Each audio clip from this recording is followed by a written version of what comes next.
Hi everyone, welcome back to my channel. तो आज मैं आप लोगों को माइग्रेशन प्लान के बारे में बताऊंगी जो कि 5th एडिशन का है। ठीक है, तो आप ये सोच रहे होंगे कि इस वीडियो में इसके बारे में आज जिक्र क्यों किया जा रहा है, जबकि ये 1 साल पहले की बात है। 1 साल पहले ये माइग्रेशन प्लान आ चुका है। ठीक है, बट बहुत सारे लोग जो हैं वो मुझसे मेल में एक ही question, at least means language change कर करके एक ही मीनिंग निकलता है उनका। वो ये है कि अभी भी कुछ हॉस्पिटल्स जो हैं वो 4th एडिशन के बेसिस पे एक्रेडिटेड क्यों हैं। ठीक है, जबकि 5th एडिशन जो है वो 1 साल पहले आ चुका है, फरवरी 2020 में लॉन्च हो चुका है। ठीक है, स्टिल जो है अच्छा क्वेश्चन है। मैं ये नहीं कहूँगी कि क्वेश्चन जो भी आपके दिल में आए वो डेफिनेटली आप पूछिए, बट ये क्वेश्चन जो है वो बार बार रिपीट हो रहा था, तो आई थॉट कि मुझे इसके बारे में क्लैरिफिकेशन देनी बहुत ज़रूरी है। हालांकि ये प्लान जो है वो बहुत सारे 5th एडिशन जिन्होंने करवा लिए हॉस्पिटल्स उनको पता होगा, बट ये उन व्यूअर्स के लिए है जिनको ये माइग्रेशन प्लान के बारे में नहीं पता। तो वीडियो को एंड तक देखिए, कुछ भी स्किप मत कीजिए, क्योंकि इसके एक एक पॉइंट में बहुत सारी इन्फॉर्मेशन है। ठीक है, तो चलिए आज का जो क्लैरिफिकेशन है वो हम शुरू करते हैं।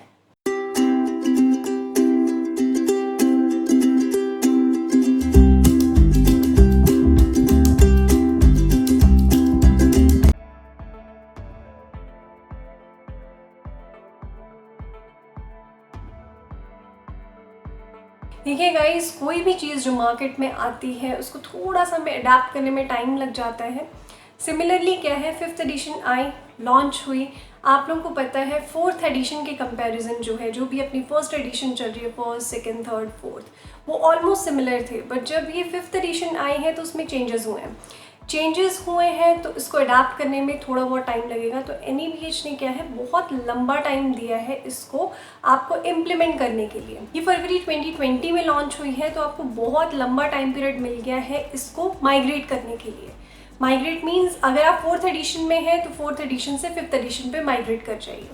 ठीक है, उसका जो है एटलीस्ट 10 to 11 मंथ्स तो हॉस्पिटल्स को दे दिए हैं इम्प्लीमेंट करने के लिए। तो आज जो मैं माइग्रेशन प्लान बताऊंगी वो 3 फेजेस में बताऊंगी। अब 3 फेजेस क्या हैं? फर्स्ट, जो बिल्कुल फ्रेश एप्लीकेशंस डालेंगे वो हॉस्पिटल्स, सेकंड जो एक्रेडिटेड हॉस्पिटल्स हैं, और जो थर्ड जो री एक्रेडिटेशन करवाने वाले हैं। ठीक है, तो ये क्वेश्चन आप लोगों ने पूछा है कि 4th एडिशन पे अभी भी बहुत सारे हॉस्पिटल जो है वो एक्रेडिटेड है। तो देखिए, अगर मैं फर्स्ट फेज की बात करूं, जो फर्स्ट बिल्कुल फ्रेश है, दैट इज फ्रेश एप्लीकेशन वाला हॉस्पिटल। तो जो भी हॉस्पिटल जो हैं जो फ्रेश एप्लीकेशंस डाल रहे हैं 1 जनवरी विद इफेक्ट फ्रॉम 1 जनवरी 2021, उनका तो डायरेक्ट असेसमेंट जो है, जो आपकी प्री असेसमेंट है, वो सारी जो होंगी वो 5th एडिशन के बेसिस पे होंगी, बिल्कुल फ्रेश एप्लीकेशंस। ठीक है, जो न्यू एप्लीकेशंस हैं, ठीक है, मैं स्टेप बाय स्टेप चल रही हूँ, तो ध्यान से सुनिएगा वीडियो को। तो फर्स्ट जो मैंने आपको बताया कि 1 जनवरी 2021 तक जितने भी फ्रेश एप्लीकेशंस वाले हॉस्पिटल हैं वो 5th एडिशन में ऑलरेडी मूव कर चुके हैं। अब सेकेंड चीज़, जो फ्रेश एप्लीकेशन फाइल कर रहे हैं, जिन्होंने डॉक्यूमेंट्स अपलोड कर दिए हैं जून 2020 में, ठीक है, वो हॉस्पिटल जो हैं वो 4th एडिशन के बेसिस पे अपने हॉस्पिटल को एक्रेडिटेट करेंगे। ठीक, जिन्होंने डॉक्यूमेंट्स ऑलरेडी अपलोड कर दिए हैं बना के, ठीक है, 4th एडिशन के आधार पे जो डॉक्यूमेंट्स बनाए हैं अपलोड कर दिए पोर्टल पे, तो आपका जो एक्रेडिटेशन होगा 2020 में जो हो चुका है, वो आपका जो होगा वो किसके बेसिस पे होगा? 4th एडिशन के बेसिस पे। अब फ्रेश एप्लीकेशंस जो कि पोर्टल पे अभी तक आपने जिनके डॉक्यूमेंट्स अपलोड नहीं किए हैं, ठीक है, वो जो है 5th एडिशन के बेसिस पे होंगी। एक्रेडिटेशन जो है उनकी 5th एडिशन के बेसिस पे होगी। और 4th चीज़ जो है, वो हॉस्पिटल जो ऑलरेडी प्री असेसमेंट जो है वो करवा चुके हैं, मींस वो एप्लीकेंट्स जो प्री असेसमेंट करवा चुके हैं, but they are waiting for the final assessment. तो टिल 31 दिसंबर 2020 तक जितनी भी फाइनल असेसमेंट होंगी वो होंगी on the basis of 4th edition. ठीक है, इसीलिए अभी भी हॉस्पिटल्स जो हैं वो 4th एडिशन के बेसिस पे एक्रेडिटेड है। ठीक है, और 31 दिसंबर 2020 के बाद जो भी हॉस्पिटल जिनकी फाइनल असेसमेंट होगी वो होगी 5th एडिशन के बेसिस पे। तो इसके अंतराल में इसके इंटरवल में आपको काफ़ी टाइम मिल जाएगा, ठीक है, 5th एडिशन पे माइग्रेट करने के लिए। तो ध्यान से समझिएगा इस चीज़ को कि आपको बहुत लंबा टाइम दिया गया है आपके हॉस्पिटल्स को इन चीज़ों को अपनाने के लिए, इन चीज़ों को इम्प्लीमेंट करने के लिए। ठीक है। फरवरी 2020 में गाइड बुक लॉन्च हुई थी। उसके बाद आपको 10 to 11 मंथ्स दे दिए हैं कि आप अपने आप को इसके अकॉर्डिंग ढाल लें, इसके अकॉर्डिंग आप अपने डॉक्यूमेंट्स को प्रिपेयर करें और उसको इम्प्लीमेंट करें। तो जो जनवरी वाली एप्लीकेशंस थी, फ्रेश एप्लीकेशंस, वो तो 5th एडिशन के बेसिस पे थी, बट जो 30 जून तक उन्होंने डॉक्यूमेंट्स अपने अपलोड कर दिए 4th एडिशन के बेसिस पे, तो उनकी एक्रेडिटेशन जो है वो 4th एडिशन के बेसिस पे ही होगी, ठीक है। और इनकी एक्रेडिटेशन वैलिडिटी में मैं आपको आगे वीडियो में बताऊंगी, तो इसको स्किप मत करना, बिल्कुल देखते जाइएगा। तो अभी हम बात करते हैं एक्रेडिटेड हॉस्पिटल्स के बारे में।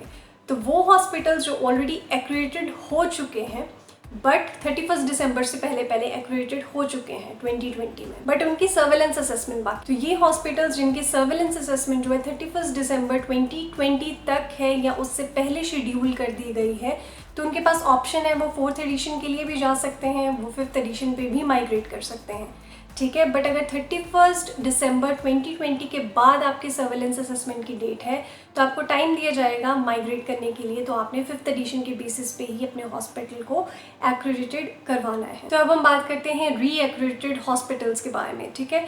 जो हॉस्पिटल अपना इंटरवल एक्रेडिटेशन का पूरा कर चुके हैं, उनको 3 साल की एक्रेडिटेशन मिल चुकी है, बट अभी उन्होंने फिर से अप्लाई करना है, री एक्रेडिटेड अपने हॉस्पिटल को करवाना है।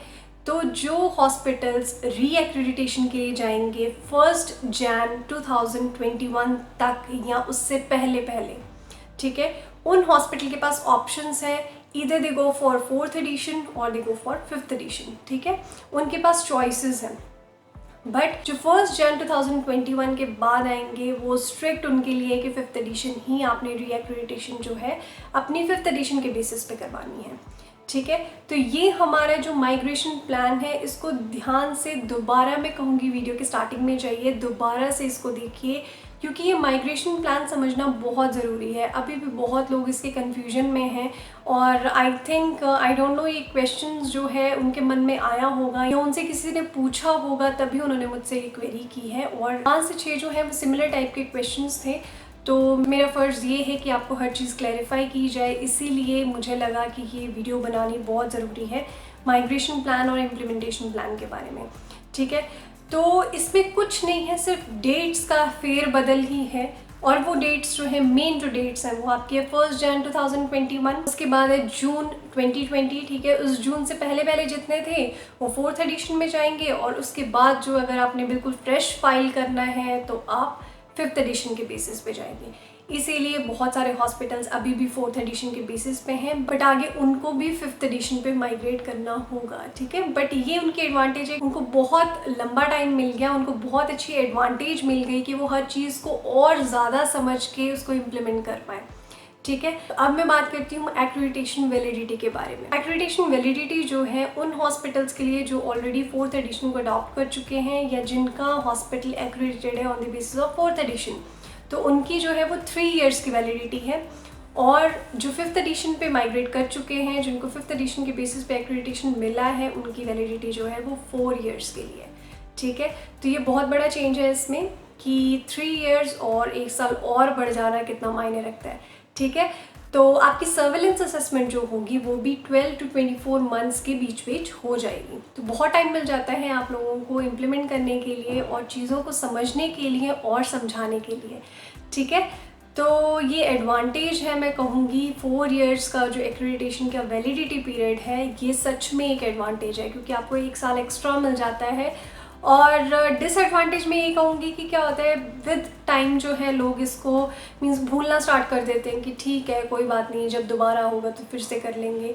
तो इस तरीके का जो एटीट्यूड है उसमें क्या होता है कि हम लर्निंग की बजाय ना लैक होते जाते हैं, हमें चीज़ें नहीं समझ आती हैं। अभी भी आप लोगों में से भी बहुत सारे लोग होंगे, प्लीज़ इसको माइंड मत कीजिएगा, बट ये रियलिटी है कि बहुत सारे लोग जो हैं अभी भी ये सोचते हैं कि ठीक है हो गया, इट्स ओके, जब दोबारा होगा तो कोई बात नहीं, कंसल्टेंट हायर कर लेंगे, वो करवा के चला जाएगा। इससे क्या है, कंसल्टेंट की लर्निंग होती है, वो विद टाइम एक्सपीरियंस लेते जाते हैं, बट आपके स्टाफ को और जो भी मीन्स हॉस्पिटल का जो बेनिफिट होना होता है ना, वो कहीं ना कहीं जाके ज़ीरो हो जाता है, ठीक है। तो मैं कहती हूँ आप लोग खुद स्क्रैच से स्टार्ट कीजिए, ज़ीरो से स्टार्ट कीजिए और वहाँ तक पहुँचेंगे, आपको लर्निंग एक्सपीरियंस हर स्टेप में मिलेगा और डेफिनेटली आप सक्सीड करेंगे, ठीक है। तो मैं तो सभी को यही बोलती हूँ कि स्क्रैच से स्टार्ट कीजिए। हालांकि ये थोड़ा सा मेहनत वाला काम है, आपको एक टीम क्रिएट करनी पड़ेगी, बट मैनेजमेंट जो है वो इतनी पावरफुल होती है कि आपकी हर एक चीज़ जो है वो इम्प्लीमेंट करवा दे, क्योंकि लीडरशिप स्किल्स इसमें बहुत ज़रूरी हैं। ठीक है, आपको बोलने का तरीका होना चाहिए, आपको समझाने का तरीका होना चाहिए, आपको ट्रेनिंग देने का तरीका होना चाहिए, आपके पास एक ऐसी पावर होनी चाहिए कि आप जो बोल रहे हैं कि सामने वाला पर्सन आपको सुनना चाहे। ठीक है, तो बहुत सारी क्वालिटीज़ हैं, ये धीरे धीरे करके आप में आएंगी और ये एक क्वालिटी मैनेजर के लिए बहुत इंपॉर्टेंट है। थोड़ा सा टॉपिक से हम साइड में चले गए क्योंकि ये चीज़ भी बहुत ज़रूरी है मोटिवेशन के लिए। अगर मोटिवेशन नहीं होगा तो आप क्वालिटी कैसे इम्प्रूव करेंगे, है ना। इसीलिए ये चीज़ें लेके चलिए साथ में और इम्प्लीमेंटेशन करवाते रहिए। जो भी आप सीखते हैं वो दूसरों को सिखाएं, बताएं क्वालिटी क्या है। तो back to the migration plan, ये सिर्फ मेरे क्वेश्चंस का आंसर था। ठीक है, बट अभी के लिए आप ये चीज़ें थोड़ा सा साइड में रख के 5th एडिशन पे कंसंट्रेट कीजिए, क्योंकि अब से 5th एडिशन ही है, कोई 4th एडिशन नहीं है। जो 4th एडिशन वाले हॉस्पिटल्स हैं वो भी आगे जाके 5th एडिशन को अडॉप्ट करने वाले हैं बहुत जल्द। ठीक है, तो उम्मीद करती हूँ आज का जो टॉपिक है वो आपको बहुत इन्फॉर्मेटिव लगा होगा, और अगर लगा है तो प्लीज़ लाइक और शेयर करें इसको सूटेबल ऑडियंस के साथ। और एक चीज़ मैं आपको कहना चाहूँगी कि मेरे चैनल पे मेंबरशिप चल रही है। जिन लोगों ने अभी तक ये मेंबरशिप चेक नहीं की है, ज्वाइन बटन पे एक बार क्लिक करके इसकी मेंबरशिप को चेक कर लीजिए। 3 डिफरेंट स्टेजेस हैं इसकी, एक सिल्वर है, एक गोल्ड है, एक डायमंड है। आप मुझे सपोर्ट करने के लिए ये कोई भी मेंबरशिप ले सकते हैं। It totally depends upon you, कोई जोर ज़बरदस्ती नहीं है, आपको जो अच्छा लगे आप कीजिए। ठीक है, तो 3 जो है वो डिफरेंट स्टेजेस हैं, आप एक बार उसको चेकआउट कर लीजिए, ये मैं ज़रूर आपसे रिक्वेस्ट करूँगी। अगर वीडियो अच्छी लगी है तो इसको शेयर करें, लाइक करें और सब्सक्राइब करें मेरे चैनल को, क्योंकि इस तरीके की हेल्थ केयर से रिलेटेड वीडियोज़ जो हैं आपको इस चैनल पे मिलती रहेंगी और न्यू चीज़ें मैं आपको अपडेट करती रहूँगी। तो इस चैनल को फटाफट से जाके, मैं तो कहती हूँ वीडियो शुरू करने से पहले ही सब्सक्राइब कर लो। तो चलिए मैं मिलती हूँ आपसे नेक्स्ट न्यू वीडियो में। Till then bye bye, take care and stay safe.